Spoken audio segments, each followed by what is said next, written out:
Olá, tudo bem com vocês? Agora nós podemos começar a aplicar o princípio de Hardy-Weinberg para justamente tentar predizer e realizar cálculos sobre determinadas frequências em determinadas populações. Vamos imaginar que eu tenho aqui uma população onde eu tenho o genótipo azão aparecendo em 40 das vezes, o genótipo azão-azinho aparecendo em 32 das vezes e o genótipo azinho-azinho aparecendo em 8 das vezes. Se eu somar aqui, eu verei que 40 mais 32 mais 8 me dá um total de 80 indivíduos nessa nossa população. Esse é o nosso total de indivíduos observados. Assim, a primeira coisa que eu devo fazer é calcular a frequência de cada um desses nossos genótipos. Percebam, a frequência do nosso genótipo azão-azão nada mais será do que a quantidade de indivíduos azão-azão sobre a quantidade de indivíduos azão-azão, azão-azinho e azinho-azinho, ou seja, o nosso total aqui observado, total esse que contabiliza 80 indivíduos. Assim, a frequência de azinho-azinho será de maneira análoga à quantidade de indivíduos azinho-azinho, aqui representada por 8, sobre a quantidade de azão-azão mais azinho-azinho, ou seja, o nosso total de indivíduos aqui observados.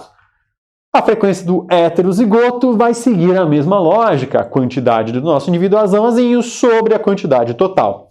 Para calcular aqui a nossa frequência de azão-azão, eu verei que é 40 divididos por 80, ou seja, 40 mais 32 mais 8, que me dará aqui 0,5 ou 50%. A nossa frequência do indivíduo heterozigoto será 32 divididos por 80, ou então 0,4.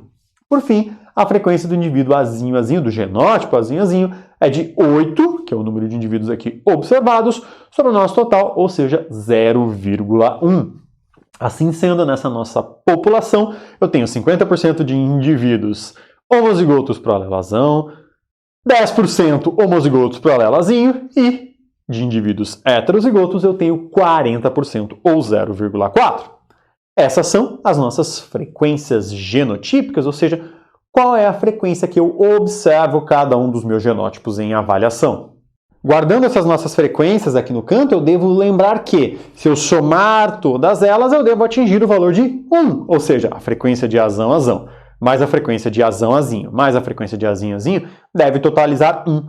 Se eu aplicar isso aqui, 0,5 mais 0,4, dá 0,9, mais 0,1, eu terei 1 aqui sendo obtido nesse nosso somatório, ou seja, eu estou respeitando esse somatório total das nossas frequências, eu fiz o meu cálculo adequadamente. Mas agora eu já sei as frequências dos nossos genótipos. E quais serão as frequências dos nossos alelos? A primeira necessidade é calcular a quantidade de cada um desses nossos alelos para aí sim extrairmos a frequência dos mesmos. Vamos observar que a quantidade do nosso alelo azão ela será o número de indivíduos azão-azão mais o número de indivíduos azão-azão, ou seja, 2 vezes o número de indivíduos azão-azão, mais o número de indivíduos heterozigotos. Os heterozigotos eles contam uma única vez porque eles apresentam apenas uma cópia desse nosso alelo, enquanto que os homozigotos eles apresentam 2 cópias do mesmo alelo azão. Isso vai dar 40 mais 32, ou então 112 indivíduos. A quantidade aqui de azinho, por sua vez, ela será o somatório dos indivíduos azinho-azinho mais os indivíduos azinho-azinho, ou seja, eu contabilizo 2 vezes esse homozigoto, mais os indivíduos heterozigotos. Numericamente falando, eu terei 8 mais 32, que é igual a 48. Ou seja, essas são as quantidades alélicas aqui presentes. Se eu somar 112 com 48, eu teria um total de 160. Percebam que 160 é exatamente o dobro aqui do que o meu 80. Por quê? Porque os meus indivíduos são diploides e apresentam 2 cópias de cada alelo. E é justamente aqui a quantidade total que nós podemos observar, que é a quantidade de azão mais a quantidade de azinho. Ou seja, nós somamos 112 mais 48 e vamos obter 160, que é exatamente o dobro em relação aqui ao nosso 80 em cima observado. E agora que nós já temos as quantidades de cada um dos nossos alelos, eu posso calcular efetivamente a frequência de cada um deles. Assim, eu vejo que a minha frequência do alelo azão nada mais vai ser do que a quantidade do alelo azão sobre a quantidade total de alelos ali observados. A quantidade total de alelos nós sabemos que é 160, e a quantidade do alelo azão nós já calculamos, é 112. Ou seja, 112 sobre 160, que me dá 0,7 ou 70%. A frequência do nosso alelazinho vai ser a quantidade do alelazinho sobre a quantidade total de alelos observados. O alelazinho aqui, ó, 48, e a quantidade total se mantém em 160, porque é justamente o conjunto completo de todos os alelos ali disponíveis. Assim sendo, eu terei 48 divididos por 160, que me dará 0,3, ou 30%. Eu sei que o meu valor maior, o nosso alelo com a maior frequência, tem 0,7 de frequência relativa, ou seja, o nosso P é igual a 0,7. Já o nosso alelo menos frequente ele tem uma frequência igual a 0,3, o nosso Q é igual a 0,3. E qual seria o nosso esperado para essa população caso ela estivesse em equilíbrio de Hardy-Weinberg? Eu posso simplesmente realizar os meus cálculos utilizando a continuação dessa nossa predição de Hardy-Weinberg, ou seja, que P² mais 2PQ mais Q² é igual a 1. Assim sendo, a frequência do nosso genótipo azão-azão, ela seria esperada como P elevado ao quadrado. A frequência do azão-azinho seria esperada como 2 vezes P vezes Q, e a frequência do azinho-azinho seria esperada como Q². Lembrando que essas nossas operações aqui vão nos dar a frequência dos nossos genótipos. E nós precisaríamos calcular os esperados a partir do tamanho dessa nossa população. Mas vamos por partes. As nossas quantidades genotípicas esperadas, então, vão ser a quantidade de azão-azão, vai ser a frequência de azão-azão vezes a nossa quantidade total, ou seja, 80. E a frequência do azão-azão eu posso obter aqui de cima calculando P². A quantidade de heterozigotos vai ser a frequência de azão-azinho, calculada como 2PQ, vezes o meu total, que é 80. E a quantidade de azinho-azinho será também a nossa frequência de azinho-azinho, calculada como Q², multiplicada pela nossa quantidade total, que é 80. Eu posso realizar essas operações, então, vendo que P² é 0,7 ao quadrado, o nosso indivíduo heterozigoto é 2 vezes 0,7 vezes 0,3, ou seja, 2 vezes P vezes Q, vezes 80, e o nosso indivíduo homozigoto aqui com azinho, ele será 0,3 elevado ao quadrado multiplicado por 80. Numericamente traduzindo, nós teremos 0,49, 0,42 e 0,09 multiplicados todos por 80, ou seja, 39,2, 33,6 e 7,2 seriam os nossos valores esperados para uma população de 80 indivíduos com uma frequência de P de 0,7 e uma frequência de Q de 0,3. E o que eu devo fazer com esses valores? Será que 39,2 é igual a 40? Será que 7,2 é igual a 8? Em última instância, será que essa nossa população está em equilíbrio de Hardy-Weinberg?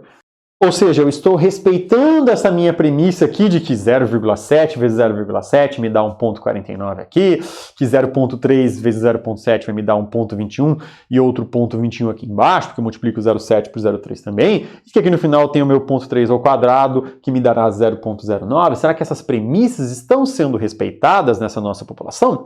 Para poder testar isso, eu devo aplicar o nosso bom e velho teste do Q². Para tanto, precisamos de hipóteses nulas e hipótese alternativa. A nossa hipótese nula aqui, a nossa H0, será que as frequências absolutas observadas são iguais às esperadas e a nossa população encontra-se em equilíbrio de Hardy-Weinberg. Já a nossa hipótese alternativa seria de que as nossas frequências absolutas observadas são diferentes das nossas frequências esperadas e essa população não se encontra em equilíbrio de Hardy-Weinberg. Assim, nós podemos continuar o cálculo do nosso Q², fazendo observado menos esperado, ou seja, 40 menos 39,2, que nos dará 0,8, 32 menos 33,6, que nos dará menos 1,6, e 8 menos 7,2, que nos dará 0,8. O nosso observado menos esperado elevado ao quadrado é de 0,64, ou seja, 0,8 ao quadrado, 0,64, menos 1,6 ao quadrado dará 2,56, e 0,8 ao quadrado dará 0,64. Dividindo esses valores pelo nosso esperado, nós teremos 0,0163, 0,0762, 0,0889 e um valor de Q² de 0,1814, sendo esse o somatório aqui desses nossos três valores calculados. E o que nós devemos fazer com esse 0,1814 para considerarmos se eu tenho ou não uma variação significativa em relação à nossa hipótese? Nós devemos primeiro calcular os graus de liberdade aqui observados para, em um segundo passo, compararmos com uma tabela de valores pré-calculados de Q quadrado com uma significância de 5%. E vamos prestar atenção.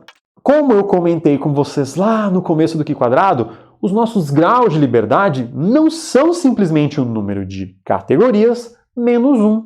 Por quê? Porque aqui nesta nossa situação, nós precisamos realizar duas extrações de parâmetro da nossa amostra. A primeira extração de parâmetros foi justamente aqui o nosso 80. Ou seja, eu precisei calcular o total. Esse foi o primeiro parâmetro que eu extraí da minha amostra. E o segundo parâmetro? Foram as frequências alélicas. Eu precisei das frequências alélicas para poder calcular o meu esperado. Agora, vocês vão me falar, mas você precisou calcular a frequência de P e a frequência de Q. Ou seja, eu calculei total, frequência de P, frequência de Q. Eu precisei extrair 3 parâmetros da minha amostra. Se eu tenho aqui 3 categorias distintas, ou seja, eu tenho 3 genótipos distintos que estão sendo testados no meu teste do Q quadrado, 3 genótipos menos 3 parâmetros estimados, eu zero os meus graus de liberdade e não posso realizar o meu teste. Entretanto, nós não calculamos P e Q necessariamente. Nós fizemos esse cálculo, sim, para relembrar como mesmo funciona, mas não seria necessário. Por quê? Porque o nosso equilíbrio de Hardy-Weinberg prevê que P mais Q é igual a 1. Eu poderia ter calculado o meu P, que é 0,7, e aí 1 menos 0,7 dá 0,3, que foi justamente a frequência calculada para Q. Assim sendo, efetivamente nós estamos calculando a frequência de P e dela tirando Q a partir de que P mais Q é igual a 1, que está embebido na nossa hipótese H0 de equilíbrio de Hardy-Weinberg, ou então ter calculado Q e a partir de Q simplesmente utilizado que P mais Q é igual a 1 e obtido o nosso valor de P. Por isso, nós extraímos 2 parâmetros dessa nossa amostra. Primeiro parâmetro, o total de indivíduos aqui observados, e segundo parâmetro, a frequência de um dos 2 alelos. E a partir dessa frequência desse alelo, e considerando que P mais Q é igual a 1, nós podemos deduzir a frequência do outro. Assim sendo, os nossos graus de liberdade serão 3 classes, nossos 3 genótipos distintos, menos 2 parâmetros, o total e P, ou o total e Q, se assim preferir. Ou melhor, o total de indivíduos observados e a frequência de um dos alelos. 3 menos 2, nós teremos 1 como o nosso total de graus de liberdade aqui observados. Para 5% aqui, nós temos que o valor tabelado é 3,841. Como o nosso calculado é 0,1814 e ele é menor que 3,841, eu vou aceitar o meu H0, ou seja, eu aceito que essa nossa população ela está em equilíbrio de Hardy-Weinberg. O nosso H0 foi aceito e essa população está respeitando as proporções esperadas para a mesma.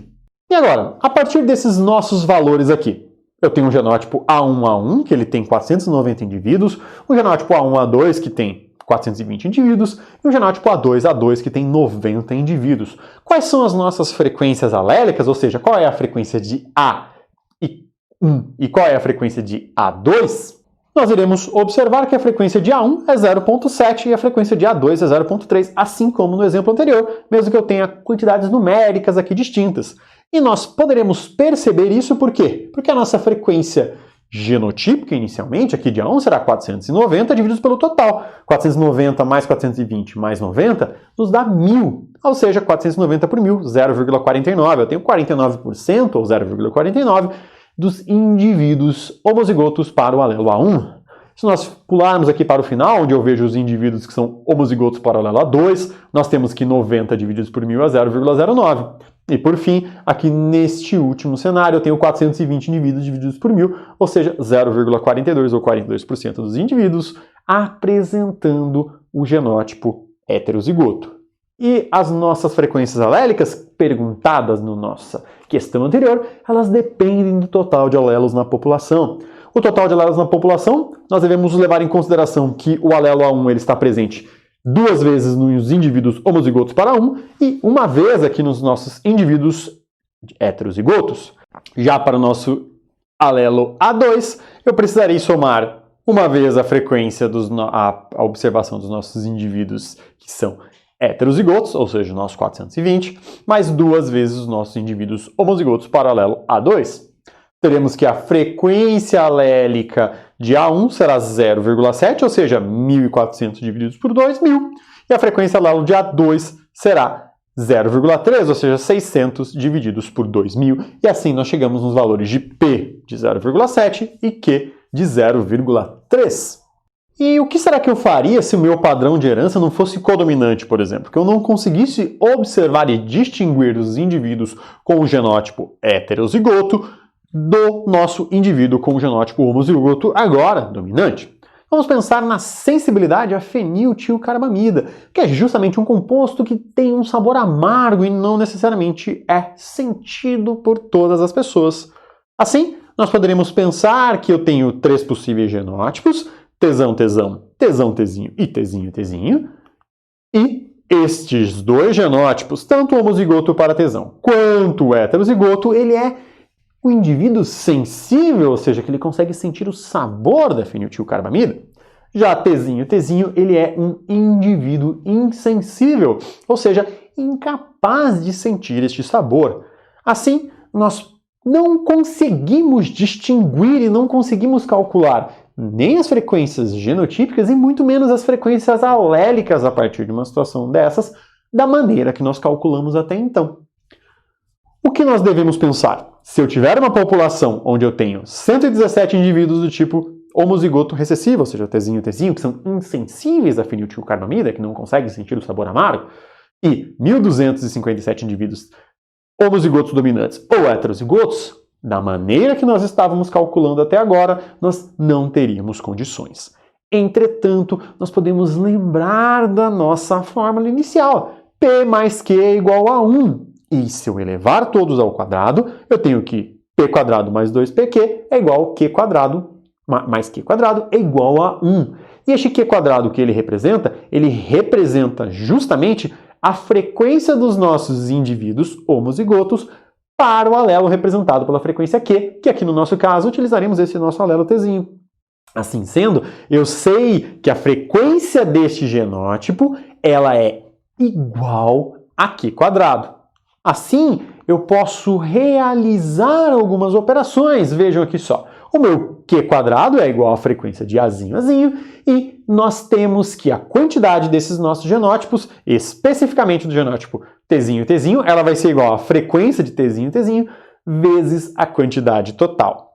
O que nós podemos fazer? Simplesmente passarmos esse nosso valor aqui, ó, vejam que a frequência de Tzinho, Tzinho, que estava aqui, eu passei a quantidade total para lá dividindo. Então eu tenho que a quantidade de Tzinho, Tzinho divididos pelo total vai ser a nossa frequência de Tzinho, Tzinho. Essa nossa frequência será então o valor de 117 divididos por 1.374, o que nos dará 0,085. E o que esse 0,085 nos é? É justamente Q quadrado, porque este valor é a frequência do nosso genótipo Tzinho, Tzinho, e essa frequência nada mais é que a multiplicação de Q vezes Q, ou então Q quadrado. Assim, eu posso simplesmente considerar essa igualdade, que 0,085 é igual a Q elevado ao quadrado, ou seja, aqui representado. Assim, se eu tirar a raiz dos dois lados, ou seja, eu tiro a raiz de Q quadrado, ele fica Q. Eu preciso tirar a raiz quadrada de 0,085. A raiz quadrada de 0,085 é 0,2915. E assumimos agora o nosso valor de Q. E o nosso valor de P, como que eu posso realizar o cálculo do mesmo para justamente conseguir distinguir aqui as nossas frequências para os indivíduos heterozigotos e homozigotos dominantes? Não devemos esquecer que o nosso valor de P será P mais Q igual a 1.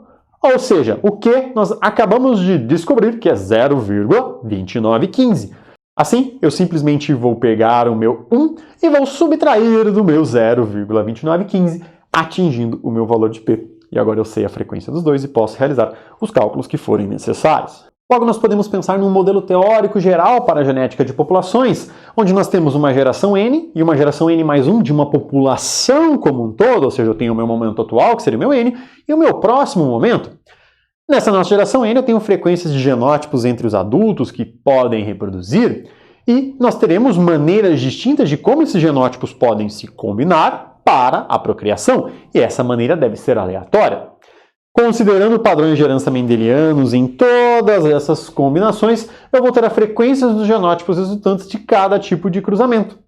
Considerando as frequências alélicas, eu posso pensar que o somatório das frequências desses genótipos nos cruzamentos vai ser ponderado pela frequência do genótipo ao nascimento nessa sobrevida. Se por acaso nenhum dos genótipos tiver um problema, ou seja, alguma situação que leve o mesmo a não chegar à fase adulta, nós não precisamos realizar esse ponderamento, ou seja, se não tiver nenhum efeito alterando essa minha frequência. Aí eu simplesmente precisarei considerar a frequência dos meus alelos, considerar o nosso padrão de herança mendeliano, levar o nosso p² mais 2pq mais q², e nós teremos as frequências aqui da nossa geração n mais 1, e assim por diante, dado que essas frequências, e tanto alélicas e consequentemente genotípicas, tendem a se manter estáveis em n gerações, desde que o nosso indivíduo não precise, ele não tem um efeito do processo evolutivo que deixe aquele genótipo específico mais ou menos passível de sobreviver e eventualmente reproduzir. Como que nós podemos então observar o fenômeno do equilíbrio de Hart-Weinberg acontecendo em outra geração? Ou seja, vamos voltar aqui nesse nosso exemplo do alelo A1 e do alelo A2, as mesmas frequências dos genótipos aqui observadas, ou seja, 0,49, 0,42 e 0,09 no meu A1A1, A1A2 e A2A2. Se eu pegar aqui a minha população fêmea A1A1 e multiplicar por um macho A1A1, eu teria que a probabilidade de ter uma fêmea A1A1 é de 0,49 e a probabilidade de eu ter um macho A1A1 também será de 0,49. Isso me dará uma probabilidade final de 0,2401, em que eu tenho o cruzamento de uma fêmea A1A1 com um macho A1A1. Eu devo continuar aqui nessas minhas probabilidades, pensando que eu cruzar uma fêmea A1A1 com um macho A1A2 será 0,49 de eu encontrar uma fêmea A1A1 e 0,42 de eu encontrar um macho heterozigoto. 0,49 vezes 0,42 eu terei 0,2058.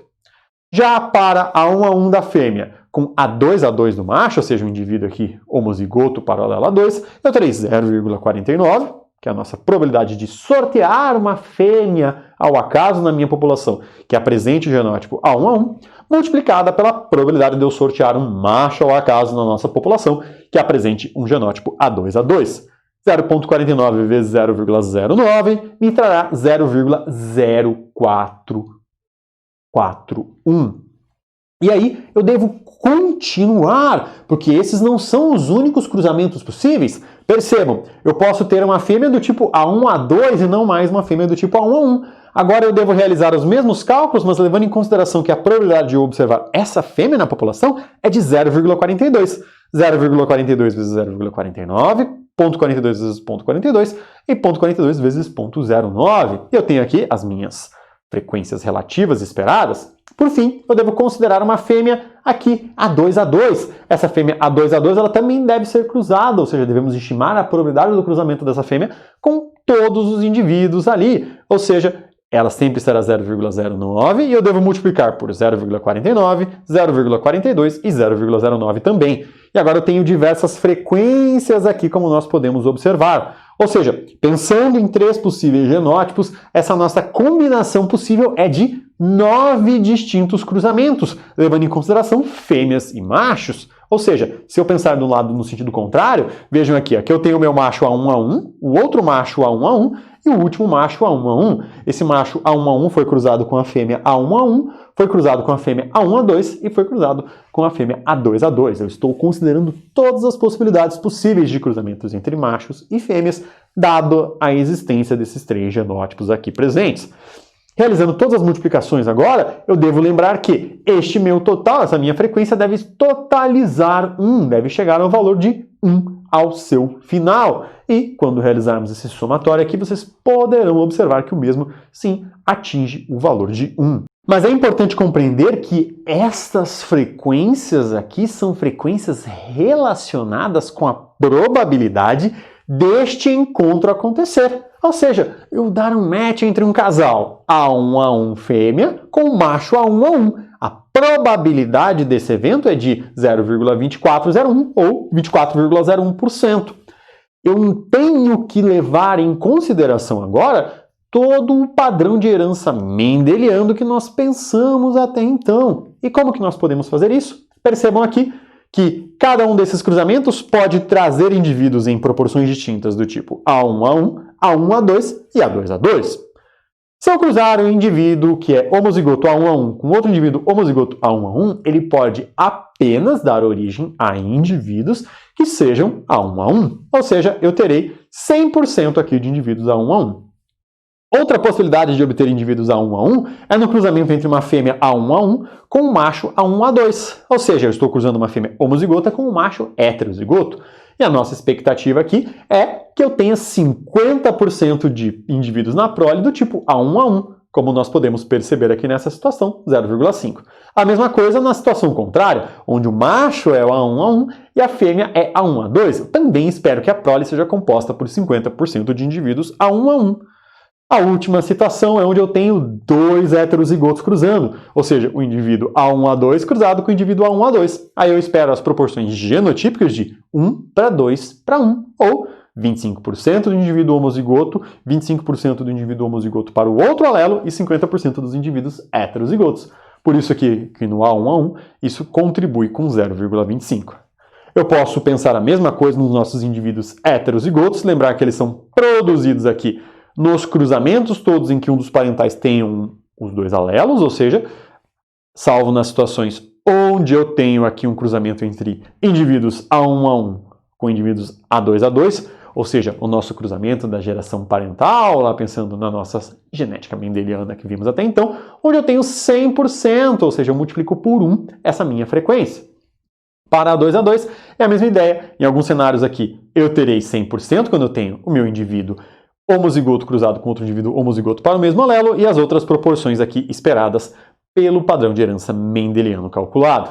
Assim, nós podemos agora entender que eu preciso dos dois cenários ocorrendo simultaneamente, ou seja, eu preciso multiplicar esse meu 0,2401 com o meu valor de 1 e tenho que a minha probabilidade será de 0,2401. Aqui é a mesma coisa, eu multiplico 0,2058 por 0,5, que vai me dar 0,1029, e assim sucessivamente eu vou realizando todas essas multiplicações. Após realizar todas as multiplicações, eu posso somar essas possibilidades, porque aqui eu estou falando de eventos que são independentes, então eu pego um ou outro. Eu posso ter este cruzamento ou este cruzamento para atingir um genótipo A1A1. Logo, eu vou somar 0,24 com 0,10, com 0,10, com 0,04, e eu terei um total de 0,49. Se eu somar todas as possibilidades de heterozigotos, eu terei um total de 0,42. E se eu somar aqui todas as minhas possibilidades de indivíduos homozigotos para o alelo A2, eu terei um total de 0,09. Ou seja, eu estou respeitando ali nessa nossa população aquele nosso equilíbrio de Hardy-Weinberg que nós vimos, ou seja, eu tenho aqui uma frequência de 0,49 para indivíduos homozigotos do alelo 1, de 0,42 para os nossos indivíduos heterozigotos, e de 0,09 para os nossos indivíduos homozigotos recessivos. Ou seja, se nós pensarmos a consequência disso aqui, dada uma população que não está em equilíbrio de Hardy-Weinberg, se eu colocar essa população dentro das condições ideais para o equilíbrio apareça, eu vou fazer sorteios aleatórios dos gametas nessa minha população e apenas em uma geração eu vou atingir aqui o nosso equilíbrio. Por que isso? Porque percebam que no final das contas, o que me importou aqui, por mais que eu tenha partido das frequências genotípicas ali, é justamente esse sorteio aleatório dos nossos alelos, e nós precisamos saber dessas frequências alélicas que vão trazer como consequência as nossas frequências genotípicas ali observadas e as probabilidades desses cruzamentos, por fim, somando todos os mesmos e atingindo aqui as probabilidades de observarmos cada um desses nossos genótipos na nossa geração N+1. Se eu somar aqui, então, o nosso 49 com 42 com 9, nós teremos um total de 1 ou de 100% sendo observado. Assim, dentro desse nosso modelo geral, se nós conhecemos as frequências genotípicas em uma geração e os cruzamentos são aleatórios, a população é suficientemente grande e a ausência de diferenças seletivas entre os diferentes genótipos, na próxima geração, obrigatoriamente, nós iremos atingir o equilíbrio de Hardy-Weinberg, mesmo que essa população originalmente não esteja sob o tal equilíbrio. E, portanto, dado que as nossas frequências alélicas se manterão estáveis, a nossa frequência genotípica também tenderá a uma estabilidade ao atingirmos esse nosso equilíbrio de Hardy-Weinberg. E aí nós teremos essas nossas proporções matemáticas que viemos tantos falando aqui nessas nossas aulas, que p² mais 2pq mais q² serão 1, e todas as razões possíveis que podem ser derivadas aqui dessa nossa situação, desse nosso cenário. Nós teremos aquela população sob o equilíbrio e poderemos predizer gerações futuras, dado que elas sempre respeitarão o mesmo. Como consequência disso, se uma geração suficiente de acasalamentos é necessária, a partir dessa geração ter ocorrido, ou seja, eu ter uma geração que entrou em equilíbrio, caso nada ocorra para tirar aquela população de equilíbrio, ela se manterá em inércia, ou seja, ela se manterá em equilíbrio de Hardy-Weinberg até que alguma das premissas do equilíbrio de Hardy-Weinberg, que nós já vimos na nossa aula introdutória, sejam quebradas, e ao serem quebradas, portanto, nós teremos alterações na nossa frequência genotípica. E como que as nossas frequências P e Q elas se relacionam nessa nossa dinâmica de Hardy-Weinberg? Ou seja, se eu reduzo a frequência de um alelo e aumento a de outro, o que vai acontecer? Vamos imaginar aqui que eu tenho um genótipo tal, onde ele está representado por essa linha tracejada, e ele é o genótipo azão-azão. E aqui eu teria a minha frequência de P. Essa nossa frequência, nós não vamos seguir aquele padrãozinho de ter a mais frequente e a menos frequente, mas só para podermos compreender. Vejam aqui que eu estou subindo essa minha frequência de P até o 100%. Fica mais fácil entender aqui no nosso eixo X quando observamos o eixo Y, que ele nada mais é do que a frequência do nosso genótipo. Eu observo aqui que se eu apenas tenho alelos P, ou seja, a frequência do mesmo é 100%, eu vou ter uma frequência 100% desse nosso genótipo azão-azão, representado pela frequência P do alelo azão. Se por acaso eu vou reduzindo este valor, eu não vou caindo linearmente, eu caio com uma curva com este formato, até chegar a um ponto onde a minha frequência P é 0, logo eu não tenho nenhum indivíduo azão-azão. A nossa curva do azinho, então, ela anda de maneira oposta. Se a frequência de P é 0, como P mais Q é igual a 1, a frequência de Q será 1. Assim sendo, eu teria 100% dos indivíduos do tipo azinho. E conforme eu vou subindo a frequência de P, dado que P mais Q é igual a 1, eu vou caindo com a minha frequência do alelo Q e, consequentemente, dos indivíduos homozigotos excessivos, ou homozigotos paralelo azinho. Já a nossa frequência de indivíduos heterozigotos, ela será a menor possível nas duas pontas, ou seja, onde eu tenho o máximo de P e o máximo de Q, e ela vai subindo até um ponto intermediário, onde eu tenho frequências idênticas dos dois alelos, em um ponto onde eu consigo obter a maior quantidade de indivíduos heterozigotos possível, porque é justamente aqui onde eu multiplico 0,5 por 0,5 vezes 2 para obter a minha quantidade, a minha frequência aqui de indivíduos heterozigotos. E será que o princípio de Hardy-Weinberg se aplicaria em casos de polialelia, ou seja, quando eu tivesse mais de um alelo para o mesmo, mais de dois alelos para o mesmo locus?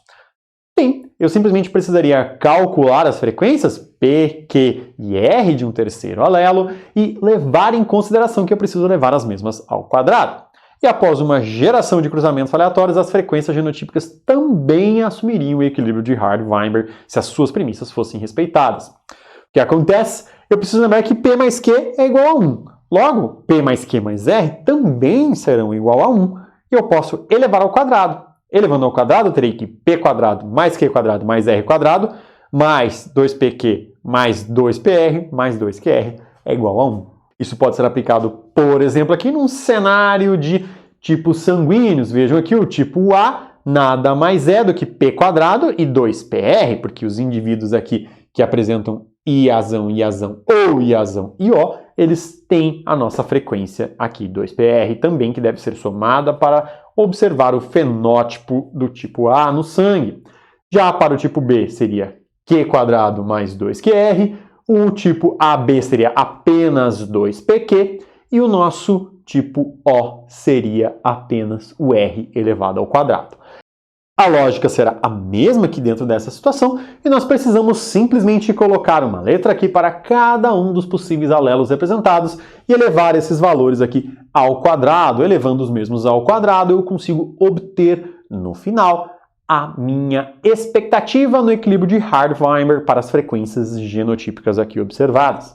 E se por acaso eu tiver um cenário em que eu estou trabalhando de genes ligados ao cromossomo X, de qualquer forma, o equilíbrio de Hard-Weinberg pode ser aplicado, mas eu devo corrigir as minhas expectativas e as minhas considerações, levando em consideração que um dos genes está no cromossomo X.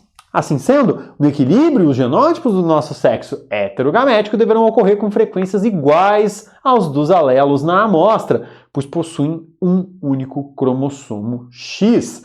Então vejam, a frequência do alelo no macho, de um macho onde temos uma espécie de um sistema heterogamético XY, por exemplo, esse nosso macho, se o gene está no cromossomo X, a frequência do alelo nos machos é a frequência do alelo na população, porque eles simplesmente são um sorteio simples desse nosso alelo. Vamos pensar então que eu tenho uma população com 200 homens e 24 deles são daltônicos. Sabendo que o daltonismo é uma característica ligada ao cromossomo X, o que nós teremos? Teremos aqui que 24 sobre 200, que é o nosso total de homens, e 24 é o nosso total de homens daltônicos, dá 0,12. Ou seja, a nossa frequência do alelo Czinho que leva à calvície é de 0,12. O nosso Q é 0,12. Para obtermos o nosso P, ou seja, a frequência do nosso alelo Czão, eu devo simplesmente lembrar que P mais Q é igual a 1. Logo, 1 menos 0,12 dará 0,88. E eu consegui calcular a frequência alélica toda apenas usando a frequência em um dos sexos.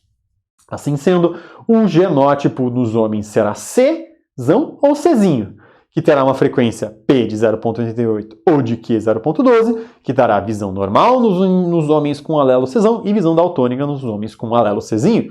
Já para as mulheres, eu devo levar em consideração que eu tenho os possíveis genótipos Czão e Czinho, que trazem mulheres com visão normal, ou Czinho, que trazem mulheres com visão daltônica. Percebam aqui que Czão será P quadrado, Czinho será 2PQ, e Czinho será Q quadrado. Feitas as ressalvas adequadas, eu posso levar em consideração e observar aqui nessa situação que, nos homens, a frequência de cada um dos fenótipos será idêntica a nosso P e nosso Q, ou seja, 0,88 e 0,12. Já nas mulheres, nós deveremos respeitar o nosso P quadrado mais 2PQ mais Q quadrado. Ou seja, eu faço uma leve correção nas minhas premissas do equilíbrio de Hard-Weinberg, considerando que nós temos aqui pequenas alterações ocasionadas pelo padrão de herança, que também é um pouco diferente. Para calcular nessa nossa população como um todo, nós podemos pensar então que a frequência alélica calculada total, se eu não sei se a minha população está ou não em equilíbrio de Hard-Weinberg, ela seria 2 vezes as mulheres homozigotas para esse nosso alelazão, mais as mulheres heterozigotas, mais os homens que carregam um alelazão, dividido pelo dobro de mulheres, somado ao uma única vez a quantidade de homens, porque agora os nossos homens eles têm apenas um alelo. Então o nosso total de alelos deve respeitar essa premissa e eu não devo multiplicar o número de homens por 2. Para o nosso alelo Q, eu posso calcular P e fazer que P mais Q é igual a 1, ou então eu posso lembrar aqui embaixo que será também 2 vezes o número de mulheres com genótipo azinho, mais uma vez o número de mulheres com genótipo azinho, mais uma vez o número de homens com genótipo azinho, apenas por ser o sexo heterogamético e, consequentemente, hemizigótico. E aqui embaixo eu terei o meu total sendo exatamente o mesmo, o dobro do número de mulheres, mais uma vez o número de homens, porque as mulheres terão 2 alelos e o homem terá apenas um alelo por aquela característica estar no cromossomo X. Agora que nós já sabemos aplicar o teorema de Hard-Weinberg e resolver problemas práticos e realizar predições futuras de próximas gerações, vamos treinar um pouco? Até mais e bons estudos!